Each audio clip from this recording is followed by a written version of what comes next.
the Niger Delta. A land of rivers, mangroves, and trade. For centuries, its people thrived on the bounty of palm oil, salt, and fish. But it was also a crossroads, where Africa met Europe, where commerce met conquest, where destinies were broken and reborn. In this land, around 1821, a boy was born in Umuduroha Amegbo, a small Igbo village in present-day Imo State. His name at birth is lost to history. But his people remember him as Ozorombambaneso or Jubo Juboga.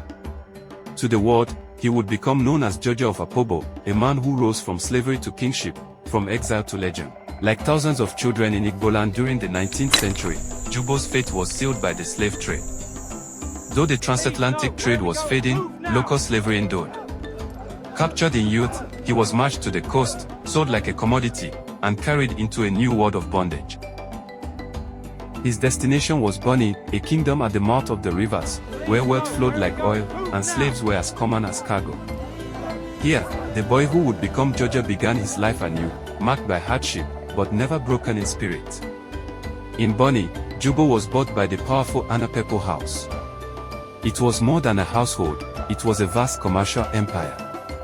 He served at the bottom of this chain, but his intelligence was unmistakable. He was no ordinary servant. He listened, observed, and learned the rhythms of commerce. From the weight of a barrel to the value of oil, from the temperament of Europeans to the politics of Bonny's chiefs, nothing escaped his sharp mind. By his late teens, Jubo had risen.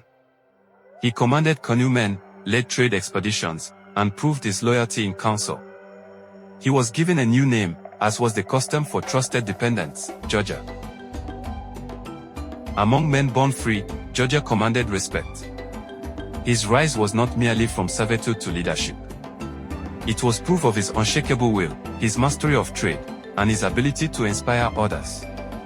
In the late 1860s, Bonny was torn apart by civil war.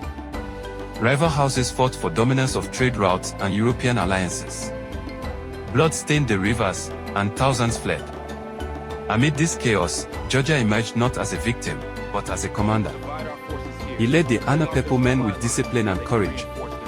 But even as he fought, Jaja knew war was not the path to lasting power. When Anapepo house fractured, he chose a different course. With his followers, he left Bonny to seek a new home, and to build a kingdom from the swamps. In 1869, Bonny was broken by civil war. Families fled, trade routes collapsed, and blood flowed through its creeks. But Jaja, leader of the Anapepo house, would not bow to chaos. With hundreds of followers, he paddled upriver in search of freedom. Through swamp and mangrove, he carried not only people, but the dream of a kingdom. Where others saw only mud and swamp, Jaja saw possibility. On the Imo River, at a place once dismissed as wasteland, he laid the foundation of a new city. They called it Opobo, after an ancestor of Bonny. It was more than a settlement. It was a declaration: Jaja and his people were free, and they would build their future on their own terms. From the swamps rose a city. Opobo was carefully planned, markets at its heart, wharves along its waterways, and chiefs governing households loyal to Jaja. With order, fairness, and vision, he built a new capital that would rival Bonny itself. Jaja knew that power lay not only in land, but in trade. By the 1870s, he controlled nearly half of the palm oil exports from the Niger Delta. Every barrel passed through his hands. Every trader knew his rules. To some, he was stubborn. To his people, he was a protector. Jaja ensured fair prices, shielded his kingdom from exploitation, and brought wealth to his chiefs and subjects. He was not just a king, he was a gatekeeper of the Delta. His influence stretched far beyond Opobo. He forged alliances with neighboring towns, mediated disputes, and was respected across the Delta. In time, Europeans, too, acknowledged him, not just as a trader, but as a sovereign king. Though he ruled with traditional authority, Jaja also looked to the future. He encouraged the education of children, including in European learning. To him, knowledge was another weapon, one his people would need to withstand the storms of empire. In less than a decade, Jaja had risen from fugitive leader to monarch of a thriving state. From the mud of the swamps, he built a city that commanded respect from Europeans and Africans alike. But his power came at a cost. To the British merchants who hungered for free trade, Jaja was no longer just a king. He was an obstacle to be removed. By the late 1870s, Jaja's success became his greatest threat. His control of palm oil exports made him powerful, but to the British merchants of Liverpool and Bristol, it was an obstacle. They wanted free access to the interior, free trade without restriction. To them, Jaja was a gatekeeper who demanded tolls they were no longer willing to pay. In 1884, the Berlin Conference carved Africa into spheres of influence for European powers.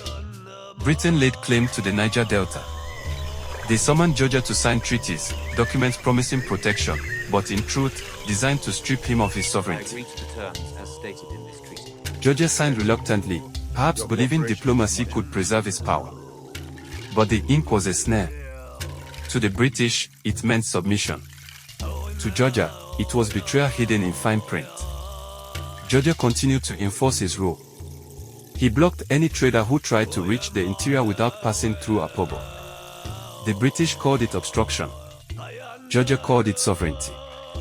The conflict sharpened with every passing year. The merchants pressed the crown for action. Jaja had to be removed. In 1887, British consul Harry Johnston devised a plan. He invited Jaja to talks aboard a British gunboat, promising negotiations. But behind the promise lay deception. On September 18, 1887, King Jaja of Opobo was seized by trickery. Lured onto a gunboat under the guise of diplomacy, he was arrested at sea, torn from his kingdom without warning. His chiefs, left on shore, could only watch in shock as their king was carried away. Taken first to Accra, then to London, Jaja stood trial. They charged obstruction of commerce. But the verdict was predetermined. To the British, his guilt was not in law, but in defiance. They declared him unfit to rule and exiled him, first to St. Vincent in the Caribbean, then to the remote island of Barbados. Far from the Niger Delta, Jaja began his exile in St. Vincent.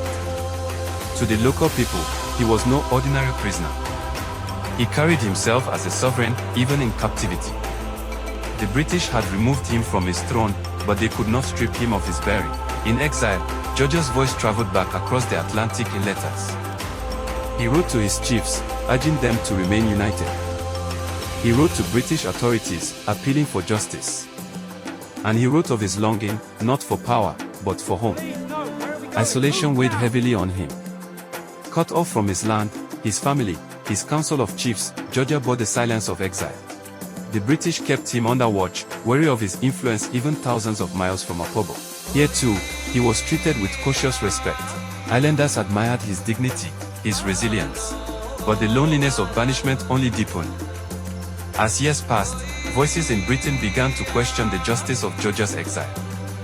Merchants and missionaries alike recognized that the merchant king had been wrong. Letters poured into the colonial office, demanding clemency. In 1891, after 4 years in exile, the crown relented. Permission was granted for Jaja to return to Opobo. The king rejoiced. At last, he would see his people, his river, his kingdom again. He boarded the ship with hope renewed. But fate dealt him its final blow. Somewhere upon the waters, Jaja fell ill. His body weakened. His breath grew shallow. Before his ship could reach Opobo, King Jaja died at sea. Some claimed illness. Others whispered poison. What is certain is this: he never set foot again on the land he carved from the swamps, never embraced the people he loved. When the news reached Opobo, grief spread like wildfire. The people wept, not only for their king, but for the broken promise of his return. They mourned the leader who had risen from slavery to kingship, only to be taken by empire's deceit. Jaja was buried far from Opobo. His bones rested in foreign soil, but his spirit belongs to the Niger Delta. The empire may have silenced his voice, but it could not extinguish his memory. Later, his remains were returned to his homeland of Opobo, where today they lie in the palace of Ameninobo. From slavery to sovereignty, from freedom to exile, King Jaja's journey is the story of a man, but also of a people. A story of ambition, betrayal, and resilience. He was a king taken too soon, but his spirit remains, carried by the waters of the Delta, whispered in the songs of his people.